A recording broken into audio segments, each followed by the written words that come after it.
राखीचा हुल केवल पाऊल रुजलेला अंकुर आता फुलणार ग कोणी येणार ग फुलणार ग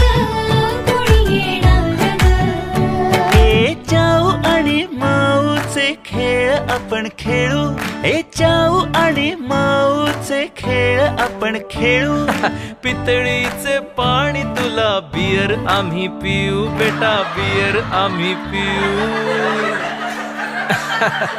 इवोल्यूशन